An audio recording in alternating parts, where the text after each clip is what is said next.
Tifosi de la Roma Internet, buongiorno. Lendemain après-match, AS Roma, SC Braga, victoire de la Roma 3-1. Je suis très satisfait, très content de pouvoir continuer cette compétition que j'affectionne et je ne suis pas le seul. Donc nous allons en huitième de finale.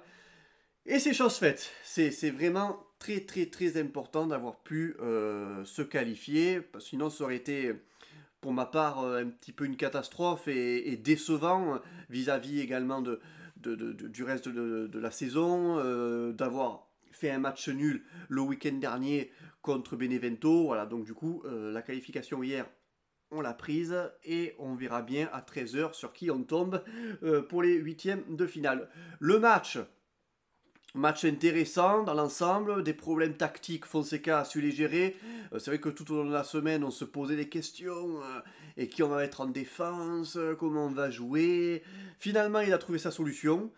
Une défense totalement remaniée. Donc du coup, moi personnellement, j'ai trouvé ça très intéressant. Cristante est revenu. Il n'a pas pu jouer la phase aller où il a joué 7 minutes. Mais du coup, là, il est revenu. Il a été très intéressant et confirme qu'en défense, c'est pas le meilleur défenseur central du monde, c'est sûr. Mais il fait le taf. Quand on a besoin de lui, il est présent. Et c'est vrai qu'en ce poste de défenseur central, eh bien, il est assez rassurant par rapport à des fois de le mettre au milieu, tout ça, avec il a un jeu en plus de passes longues en profondeur, donc c'est très intéressant. Il arrive à bien gérer, contrôler le ballon sans forcément trop avoir peur. Bon, c'est un peu le roi des contre son camp, mais ça on lui en veut pas parce qu'à chaque fois, heureusement, quand on se les prend, c'est pas forcément dans des phases de danger ou alors où on est en panique. Donc Cristante va très content. Défense remaniée donc à 3 avec sur le côté gauche Karsdorp, non côté droit pardon, Karsdorp et côté gauche Mancini. Mancini qui a bien blindé, il fallait un rock et un costaud derrière Bruno Pérez. Jordan Verretou, eh ben ouais, Jordan Verretou qui a joué arrière droit, il a été encore satisfaisant. Là, tu le mets même, je sais pas où tu le mets, mais à chaque fois de toute manière, il est bon, il est trop bon même. Seul carton jaune du match, c'était Jordan Verretou, mais bon, on peut pas lui en vouloir, hein, c'est pas son poste. Au vu de la prestation dont il fait, ça veut dire qu'il défend très bien. Non, vraiment, donc très content de la prestation de Jordan à ce poste-là.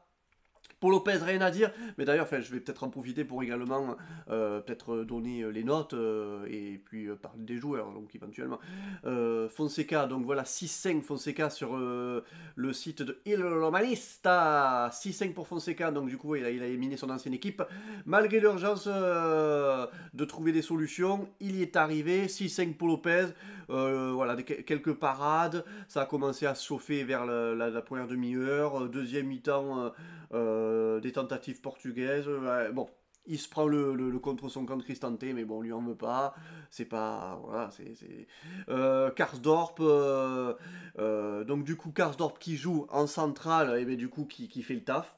7 pour Karsdorp, peu d'erreurs et beaucoup de dévouement de la part des trois défenseurs. 6 pour Cristante, 7 pour Mancini, se déplace vers le voilà en centrale gauche. Son esprit de décision reste le même. Il sauve sur la ligne à la dernière minute lorsque Lopez est battu. Verretou 6-5. Il ne lésine pas sur les courses, l'engagement, le sacrifice. Mais ce n'est certainement pas une nouveauté due à son changement de poste. Donc, Ivo Manista, il marque ça. Villard, Villard, que dire de ce jeune homme qui est exceptionnel. Voilà, il est capable d'exploiter son extraordinaire capacité technique, encore plus que d'habitude. Il est également capable de faire quelques tours de magie. Voilà, on parle de magie pour Villard. Diawara qui confirme son départ, il était présent au match aller. Il confirme sa présence du coup au match retour. Hier dans le débrief, certains étaient assez déçus de la prestation de Diawara. Moi j'étais moins déçu. Je trouvais ça. Je l'ai trouvé bon hier soir. Donc 6-5 pour Il Romanista, 6-5 également pour Villar, je ne sais pas si je l'ai dit. Pérez, 6-5, toujours sur la gauche, à la recherche de la bonne passe décisive. Seconde première mi-temps, mais Dzeko n'a pas su exploiter. Alors, soyez toujours vigilant à l'arrière. Donc voilà, ça prouve que Bruno Pérez, déjà à gauche, on est beaucoup à pas forcément trop apprécier qu'il joue à cet endroit-là. Hier, il a fait le taf, donc ça va. Bon, derrière, il y avait Mancini, donc c'est vrai que ça couvrait bien. Pedro, 6. El Sharawi, 6. 6-5, le retour des Sharawi. Donc hier, voilà, il est pas. Voilà, il lui faut encore un peu du temps d'adaptation, tout ça. Mais bon, de hier, de ce qu'on a vu, quand même, franchement, ça donne envie. Vraiment, ce joueur, ça se voit qu'il avait vraiment envie de revenir chez nous. Il va mouiller le maillot. Et ça fait du bien de voir des joueurs comme ça qui sont motivés. Il a failli marquer, bon après c'est Dzeko qui a repris le but, mais vraiment très intéressant la rentrée de El Shaarawy hier. Donc j'espère que ça va aller crescendo pour la suite. Dzeko 7, voilà, il a terminé sur le premier but, son 10e de la saison. Un autre but pour débloquer l'avance, son 10e de la saison. Et puis la blessure.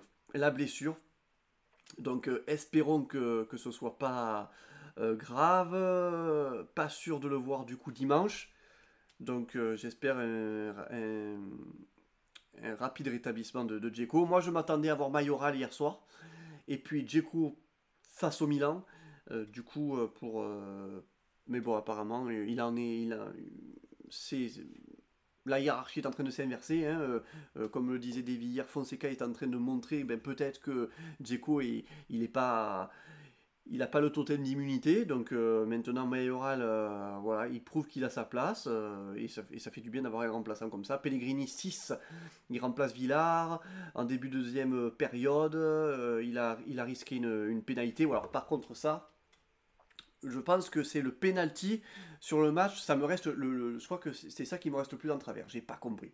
J'ai pas compris cette petite danse de Pellegrini. Bon, maintenant on est demain, on a gagné, on est qualifié. Bon voilà, je vais pas rester sur ça. Mais quand tu es capitaine, que tu es censé avoir sur les épaules une certaine comment dire, tu as sur toi un poids, oui, voilà, t'as un poids sur les épaules, il faut que tu représentes l'équipe, voilà, vous voyez ce que je veux dire. Moi, je comprends pas ce petit pas de danse de folklore que tu me fais. Dégueulasse ce penalty, mais enfin, franchement, il est dans le top 10 des penalties les plus dégueulasses. T'aurais même pas dû le tirer, je comprends pas. Parce que là, t'avais un cadeau, un gratin pour toi, pour un peu essayer de redorer un peu le blason que certains ils ont un peu en travers vis-à-vis de ta photo avec Immobilier et les banderoles. Vous n'êtes pas mon capitaine. Bon, pour moi, tu es mon capitaine. Tu es un romaniste, donc j'espère que tu vas porter le flambeau à l'avenir, qu'on va enfin trouver une solution pour ton contrat, etc. etc. Mais arrête de tirer les pénaltys comme ça, c'est pas possible. Je sais pas, envoie un boulet de canon. Je sais pas ce que tu as voulu faire. Mais moi, les gens qui tirent les pénaltys comme ça, je comprends pas.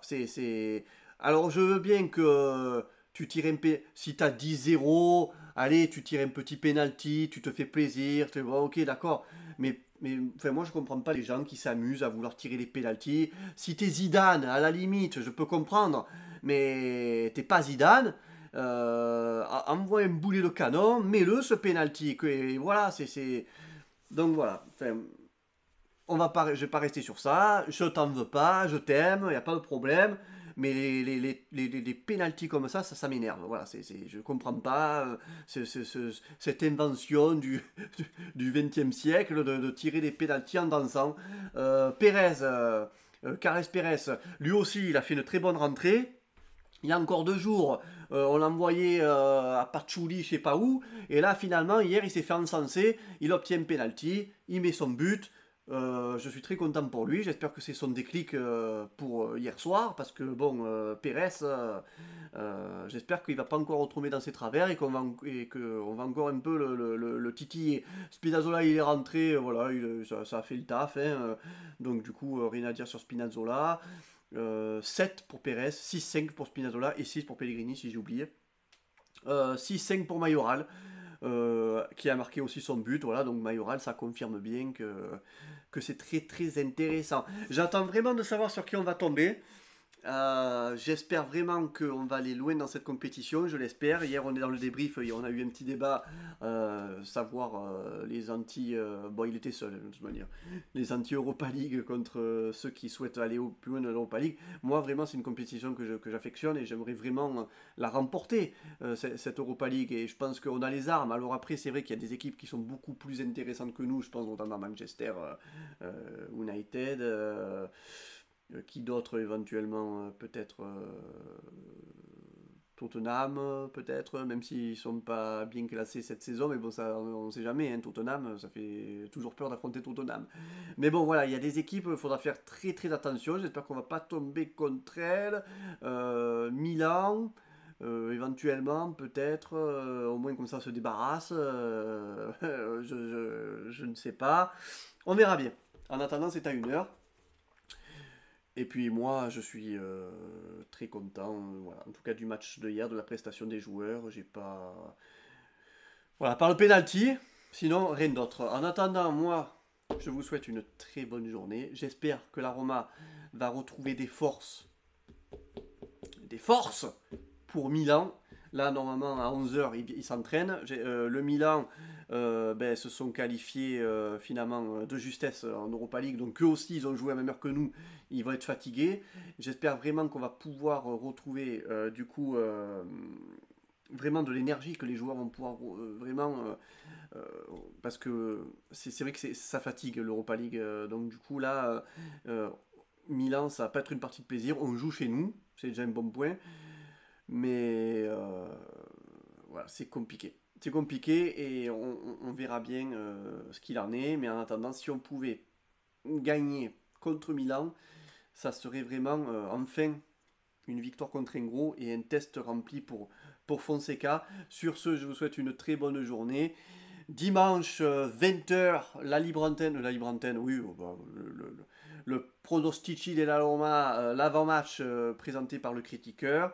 Et ensuite, nous, on se retrouvera vers 23 h pour débriefer Roma-Milan. Et puis, de toute manière, oui, le lundi, il y aura Instagram avec Dario, la nouvelle formule. Donc, téléchargez l'application Instagram. Et voilà. Et allez-y, il est très très sympathique, Dario, le mafioso. Allez, je vous souhaite une très bonne journée. Merci. Allez, ciao, ciao, Forza Roma.